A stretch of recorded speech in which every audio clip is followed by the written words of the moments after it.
there's any such thing as me being straightened out.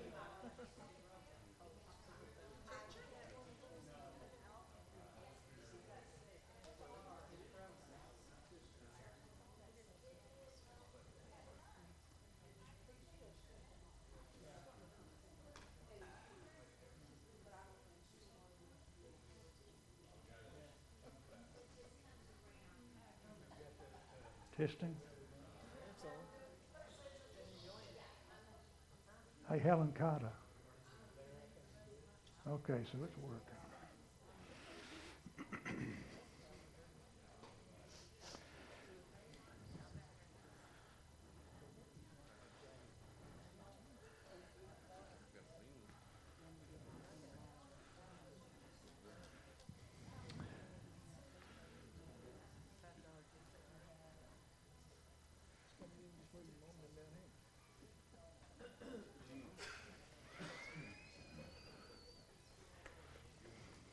I just asked.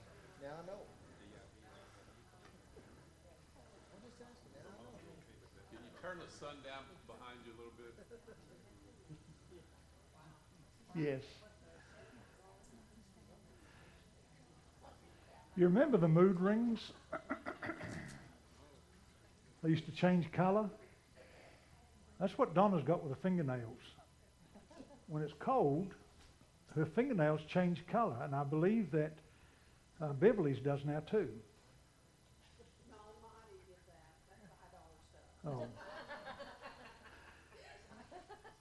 And so what I do is I look at Donna's fingernails. If it's hot, it's one color. If it's cold, I look at her fingernails before I say anything. We were reserving tickets for Alaska.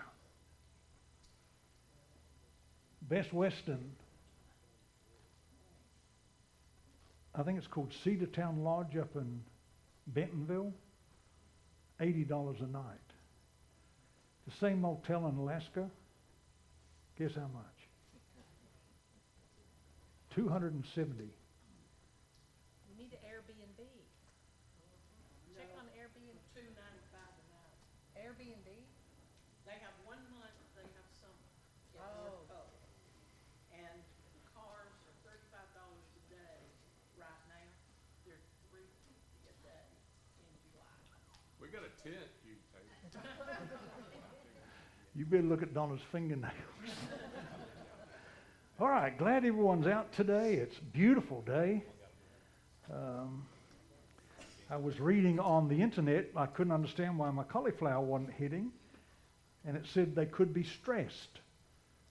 So I looked in the phone book trying to find a cauliflower therapist to come talk to my cauliflowers. I figured you better hit or I'm going to throw you out, taking up my garden. Yeah. I figured, and I get to figuring, by the time you get through gardening, you're probably paying twice what, I don't know, just something to do with your time. All right, Tina Pettigrew for the announcements tonight is here tonight, still recovering from her hernia surgery. Sue Buchanan's mother. We know that the spot on her lung is malignant and she has chosen not to have treatment. Good news is Samantha Hooper, Joe and Deborah Kilpatrick's daughter. She had a bone marrow biopsy and there was no cancer in the bone. So there will be no chemo, no therapy.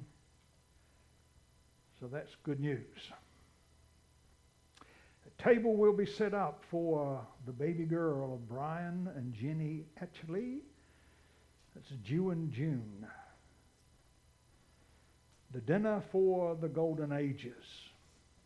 And I've been confused this week because I keep getting emails about Senior Sunday. Now, when you think about seniors, what do you think about? I think about Donnie. And so I told Patrick, I said, there are a lot more seniors than what you have in the bulletin. He said, oh, no. I said, yeah, Donnie's one. Usually I think of graduation. And so there will be a dinner for the Golden Ages, May the 14th at 5 o'clock in the fellowship area. Graduation Sunday will be this Sunday. Memorial Day cookout will be Monday, May the 30th at 5 p.m. at Creekside Park. All right, does anyone else have any other announcements?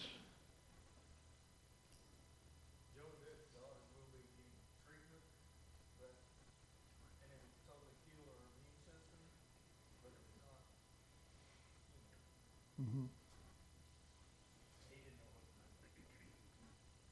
Yeah. It's immunosuppression.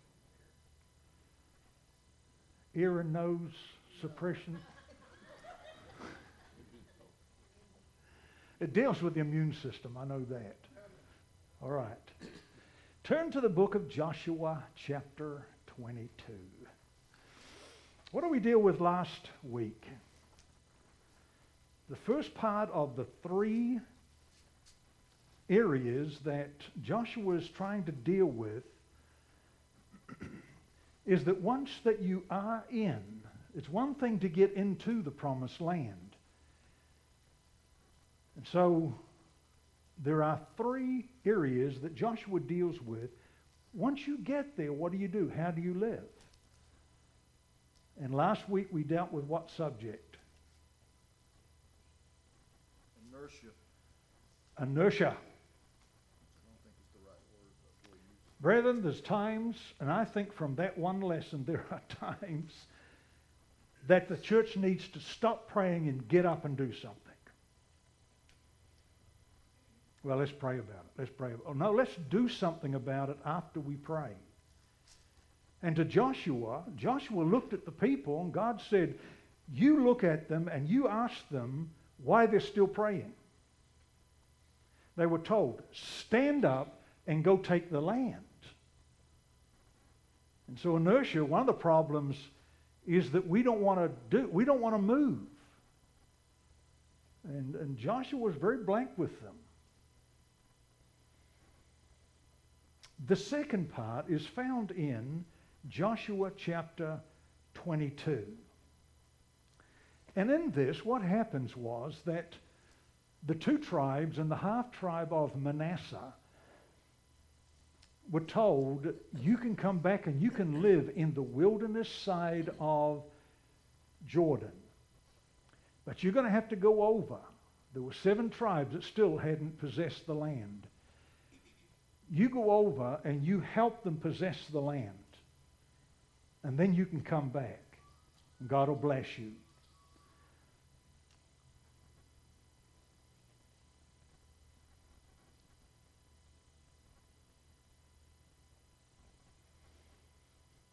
Do you want to say something? Do you want me to? I've got mine and turn it off and forget it for 2 days and come understand why so-and-so didn't call. And so he said in chapter 22, you go in, so far you have fulfilled every commandment that God has given. You have filled every word that I have said. And you get up, go into the land, and you help your brothers and sisters possess that land, and then you can come back. And so as they were coming back, Joshua commended them. And he says, you'll go back with riches, you'll go back with blessings. And as they're about to cross the Jordan River, they said, how are our people going to remember us? How can we leave a memorial? It was not a sacrificial altar that they built, it was one of remembrance or memorial, and they built it. And it was the idea that everyone that comes past this monument is, what have you done in your life that's left a monument or an altar of witness or something that when other people see it, they'll say, Let's start this way. What are you in the process of building to leave to your children? A mountain of debt. A mountain of debt. Well, we do the same thing at the cemetery. It was the first thing that came to my mind. Okay? You know, epitaphs and headstones are a memorial of who's there and who they are and who they were. All right, a graveyard, the epitaphs that we choose to go on there, the monuments that we build for them so that when people see it, especially our families, our brothers and sisters, and they remember. What else? It used to be real important to leave your name. A good name. Well, I mean, just pass on the name to the next generations too. How many of our kids have got jobs because they mentioned the right name?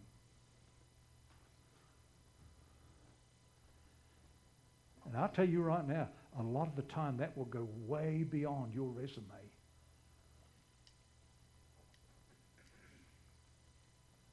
What else? And I'll tell you one on this. We had a young man in Florida, and he went out and got an excellent job, and they were brokering cattle. And his uncle, who owned the farm, you go out there and, I mean, there was so new trucks and tractors and gobs of money. And he would give it to this young fella when he got checks and everything to go put in the bank. Next thing, this young boy is driving a brand new dually truck. How he could afford that, I don't know. And he had all the toys. And finally come to find out that people would send him money to broker cattle, and he never bought the first cow, never did any trading. And so the federal government came after him. The boy turned on his uncle. And so he had a record, and he couldn't get a job. And I told him, I said, if you will have them call me, I'll put a good recommendation in for you. He was a good boy. And I had several businesses, and I said, I know what you're looking at. You're looking at a record. He's either told you, or somehow you've come up with a record. And people will hire you on someone's word. What else are you building?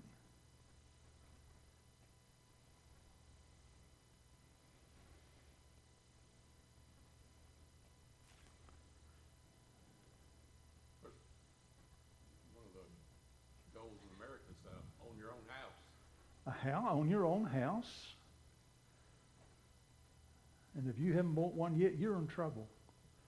I mean serious trouble financially. Things are completely different from what they were 6 months ago.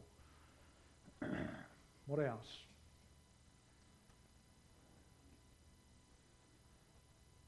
You know, the word teaches this is not home. We shouldn't have tried to grab everything we can master. Mm-hmm. We're just passing through, you know? Yep. And I have been a hoarder, and I have found out that it doesn't mean anything to anybody but me. Right. So get rid of it. All right. Hoarding. This world is not our home. We're just a passing through.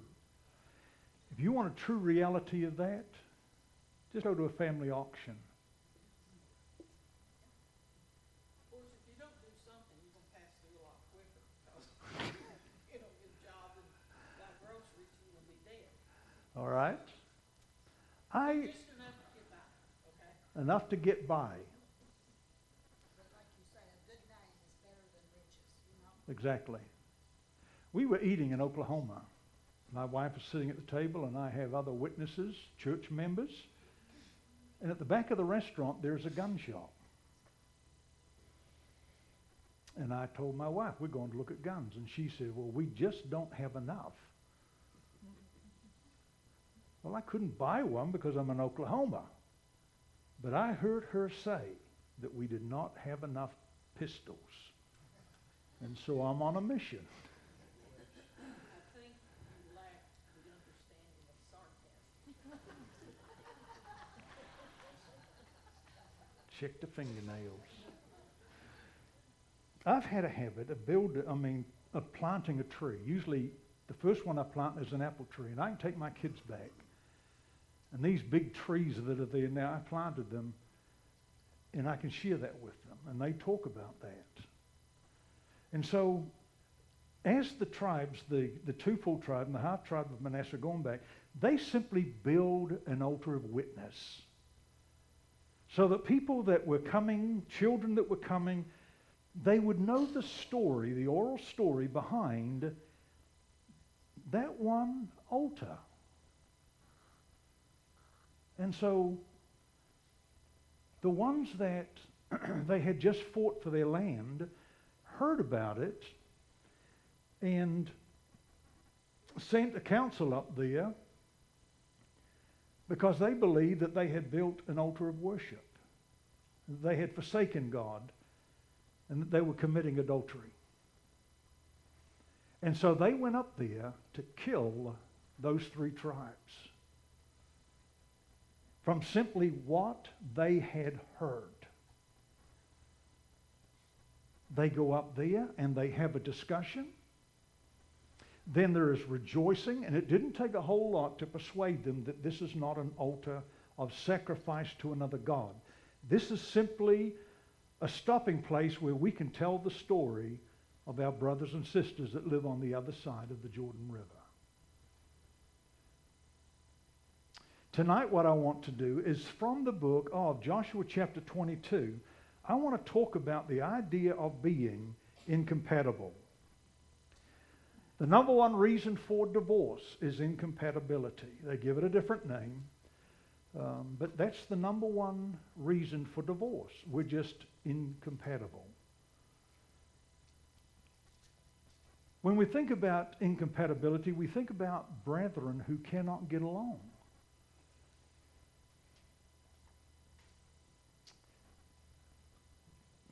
Why do brethren not get along?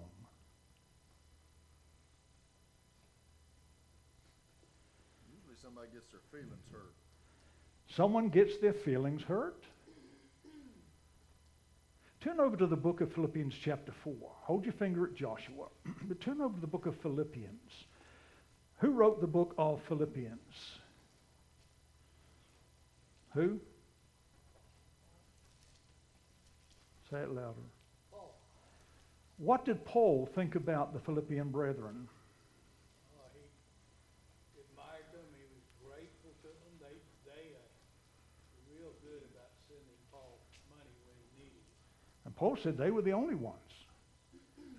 And they couldn't, when he was in prison, they could not wait to exchange letters. Right, look at Philippians chapter 4. It is a short book. Paul writes it, and they receive it. In a home church of some sort, this book is read.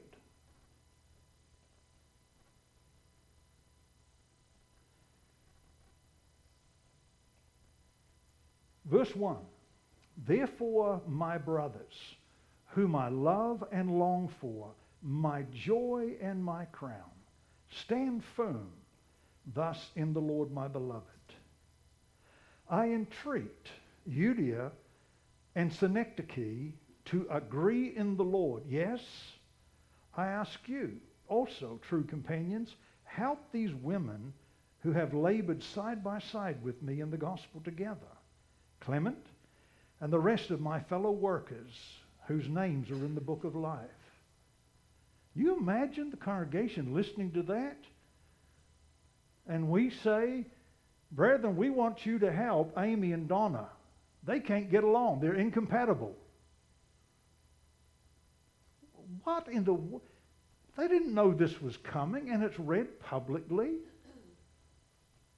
What a shock.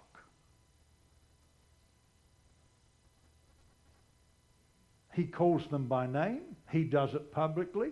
He does not mean to hurt them. But if two people cannot get along, they're incompatible in the church, what usually happens? You what? Split. You People think about split. Here's how church splits usually happen. John and Bob disagree. Bob has his following. John has his following.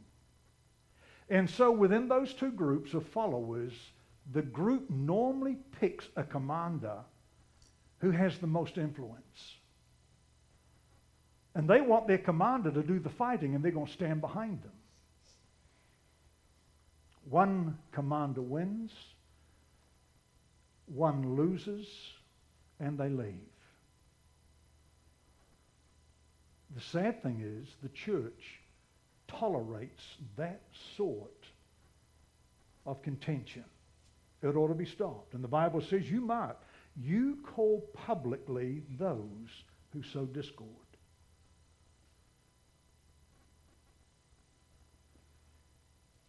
Imagine that public reading.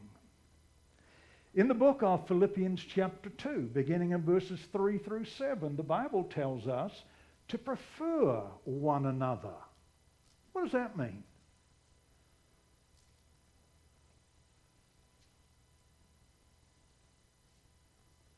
It doesn't only say to prefer one another, it says to esteem others more highly than you esteem yourself. All right. And how can you be at odds with somebody that you care more about than you do yourself? So All it right. solves the problem solves itself.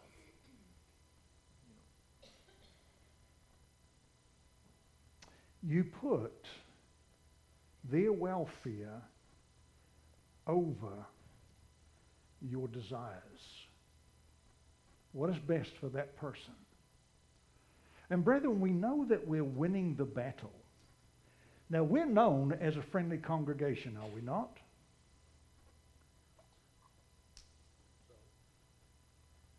To one another. What are we like when we get out in the world?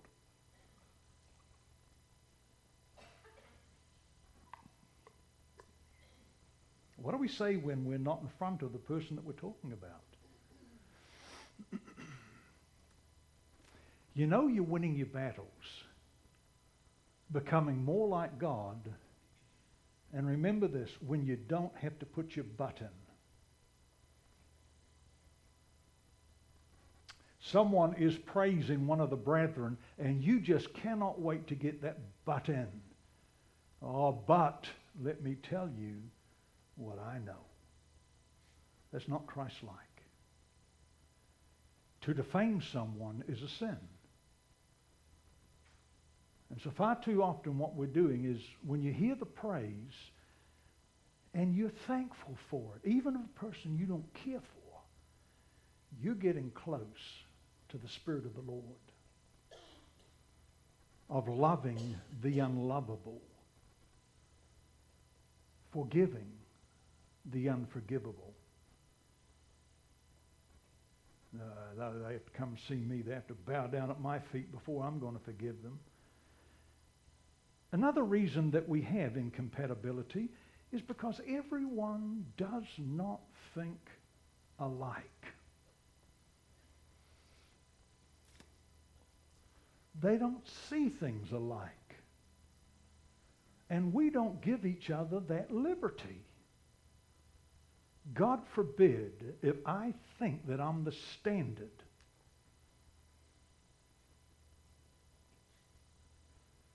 And so incompatibility existed among these tribes by rumor. And that's what it was. We've heard. How did they solve that problem?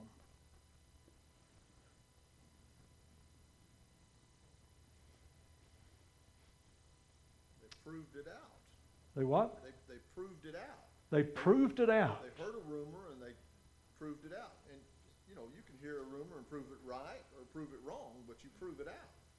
All right, they went and they listened and they found out the truth. Have you ever made the terrible mistake of listening to rumor and drawing the wrong conclusion about somebody?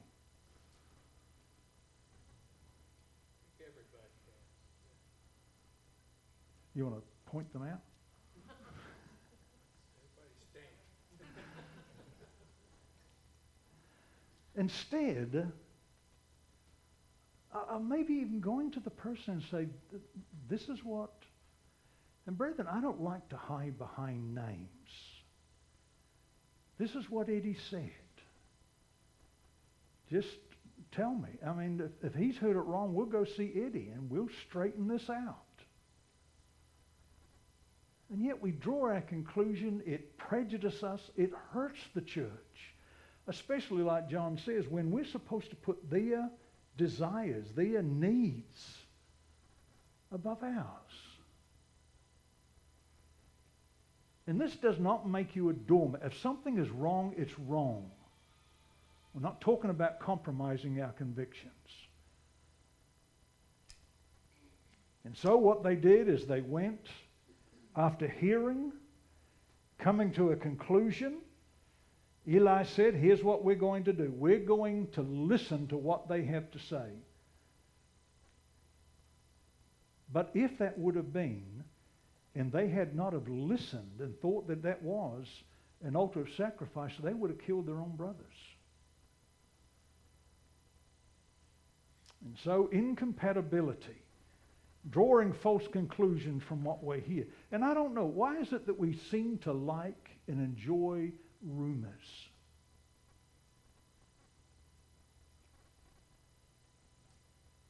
You let someone get out here on the street and start gossiping a rumor, he'll have a crowd around him.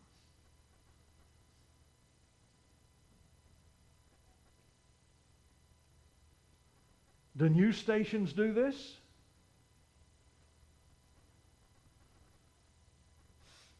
Worst thing they ever did with news station is come out with Mr. Handsome and Miss Pretty, and they become rated. They become heroes and celebrities. I love it when you have like a presidential speech. He speaks for 20 minutes and they commentate on it for 3 days. I'm smart enough to figure out what is said. I was talking about a fellow today with Donna. Not here, and it wasn't bad. And she said, well, I don't remember him. And I said, and two of us were preaching. I'd preach one week and he'd preach the next week, or teach a Bible class. And no matter what the teacher said, the first thing out of his mouth after everything that I said or Darrell said, well, here's what he really means. This is what he's trying to say. You ever had anyone do you that way? Now, I have said things, and I think to myself, I need to define, simplify, get down a level, so that's not misunderstood.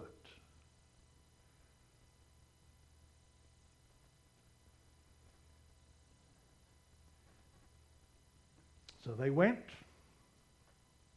they talked to them, they found the truth, and there was rejoicing among the brothers of the tribes of Israel. What are some of the things that we fuss about or are incompatible about in the church?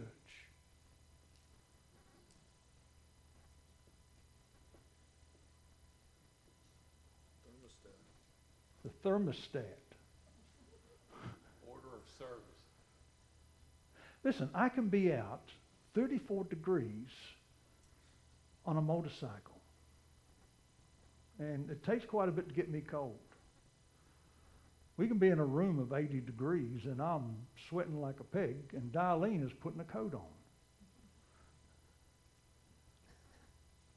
How can the body be so different? How can our minds be so different? And with a thermostat,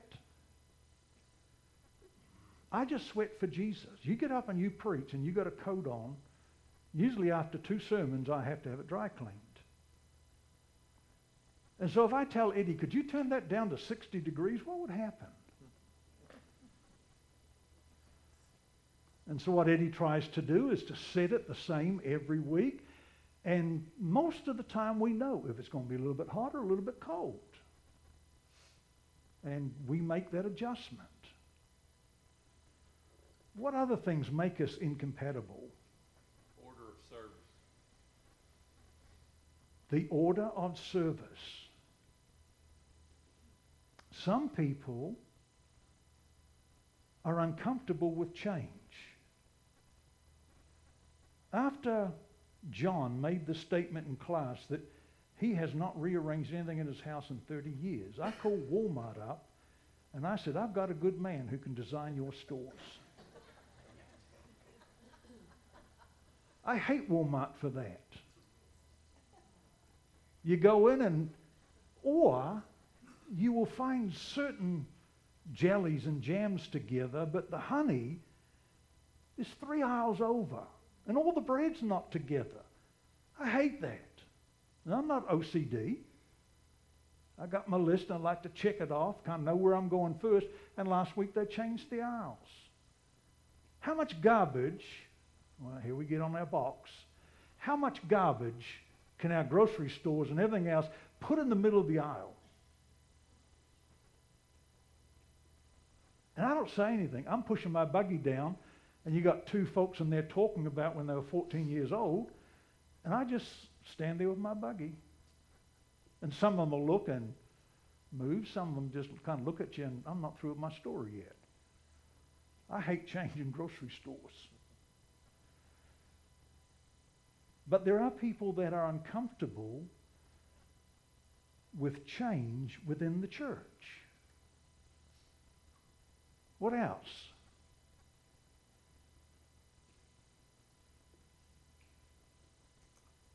Depending on where you are in your life, kids become a dividing factor, I guess. If you're a parent of teens, well, obviously you want the teen program to be front and center. If you're a parent of toddlers, well then, the nursery class is more important to you than the teen class, and so you find yourself at odds with the eldership or whoever. I don't have any kids. What do we need a youth minister for? Mm-hmm. Or I've got 4 kids, so how come we don't have a youth minister? Hey, those sorts of things. I thought about something, Donna. Matt's a pilot. Can you fly us to Alaska? Let's go. I'll send you the bill. 9 hours we have to wait in Chicago Airport. Yeah, that hurts. That's all right. They got good hot dogs. It's a good airport. Well, then you send Bob Beeler and I'll go to New Orleans. All right.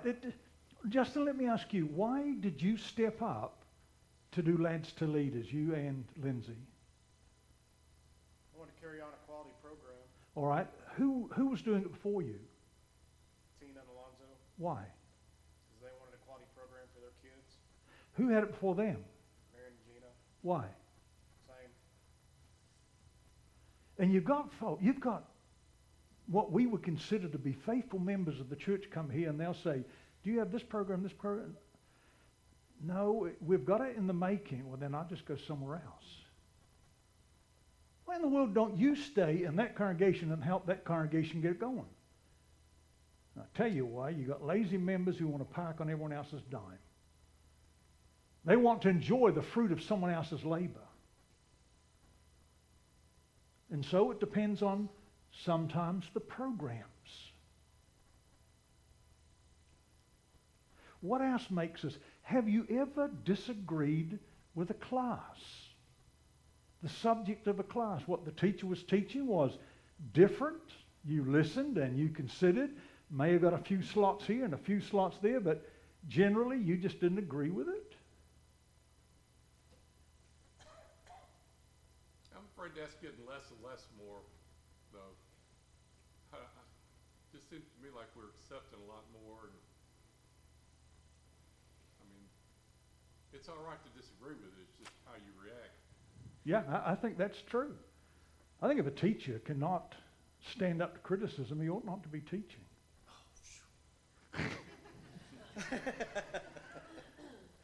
That's my out.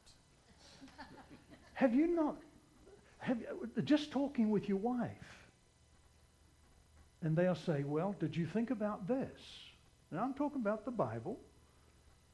And I've said to myself, no, I never saw it that way. I think the ladies' class is going through looking at Bible characters as written by a woman. They see things different. It's not right or wrong, it's just different. And now we've got these silly modern deals where you see a man walking around with a big fat belly, and what it really is, it's strapped onto him so he can know what it's like to have a baby inside of you. What stupidity came up with that? I'll tell you who it was. You ready for this one? It was either a first grader or a second grader who came up with the new gas can nozzles. You agree with that, man? I don't think they got to first grade. When people pour gasoline on a fire, they usually take that nozzle thing off. Now, you get more gasoline. I bought one the other day to replace the one that was stolen. And before I ever poured the gas, I had gasoline on my hands. You got to push, poke, turn. All right, what other things make us incompatible?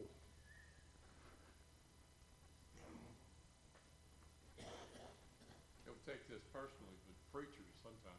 The preacher. The style of preaching, his personality. Brethren, do you know how dangerous it is choosing a minister?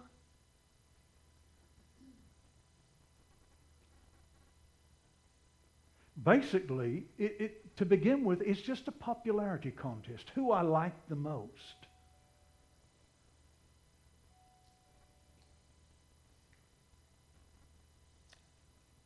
I've got a preacher that has moved, and he's just resigned again. He followed me in Florida. Now, I've been here, how long, Don? 19 years? 20 years. I don't think it was that long.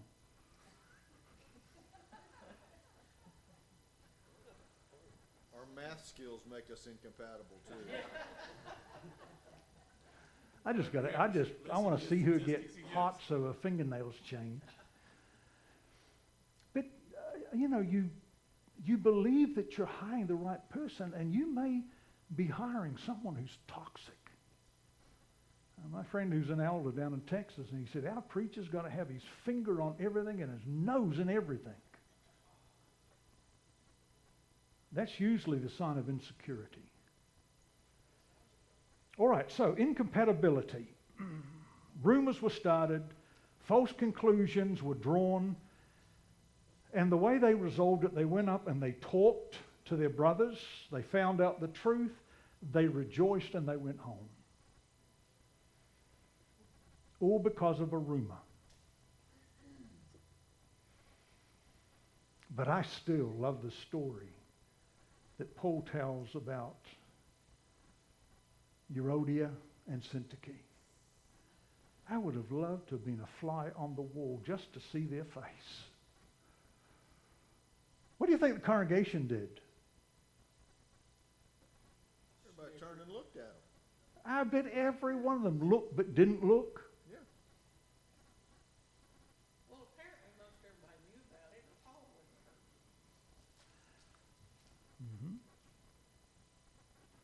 hurt. But see how he dealt with them?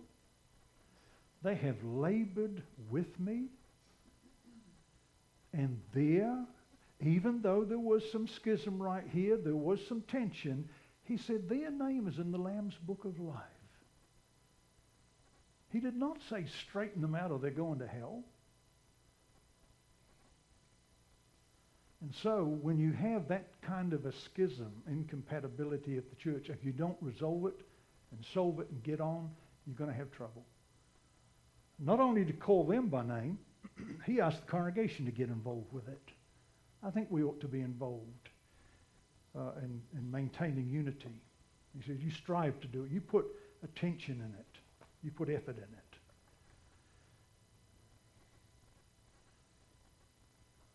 All right, next week, we'll continue with a different subject, one of the three that Joshua was talking about here, and how to get along. It's one thing to get into the church, he's saying. It's something else learning how to live in the church to glorify God so that God's name will not be impeached. Any questions? All right, if you go to the same nail person that Donna does, she gets a $5 discount. So all you men sign up for it.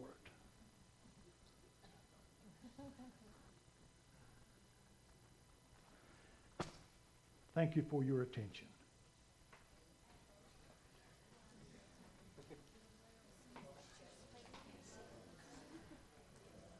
I just found it up here on the desk. The kids play with them all the time.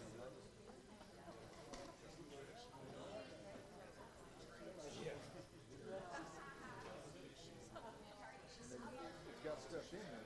Some of them got look like bones or something or whatever. So if you squeeze it out far enough, you can see what's in there. Well, I mean, the little, it's got little.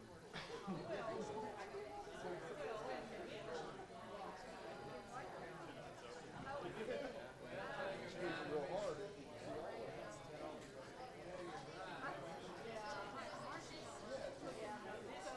Some of these, like Spider-Man's got webs in his. I don't know exactly what these are. I think they're ninja stars or something.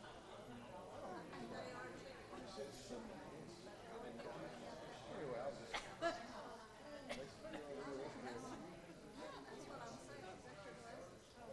Imagine it belongs to Earl, but I'm not sure.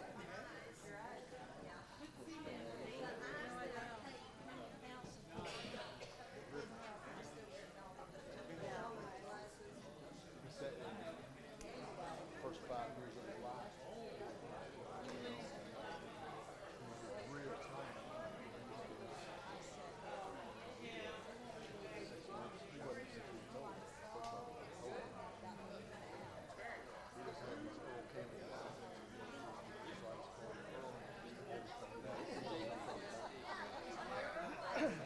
I don't, yeah, and I don't know if it hurts his mom's feelings or not.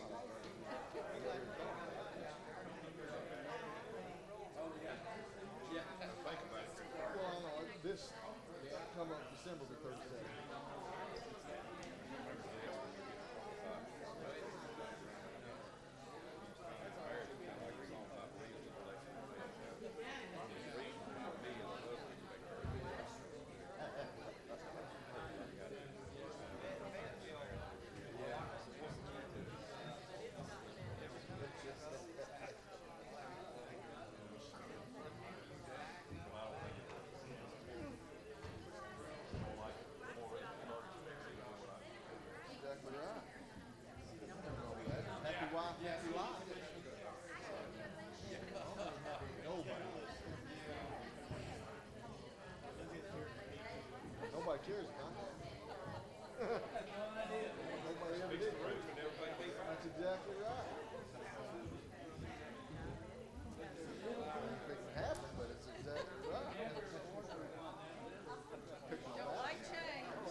go off enough, this is the nerve something, but he always seems to catch it early enough to go in. He doesn't worry about it. Except this time, he got in the percentage of the good number.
could have got our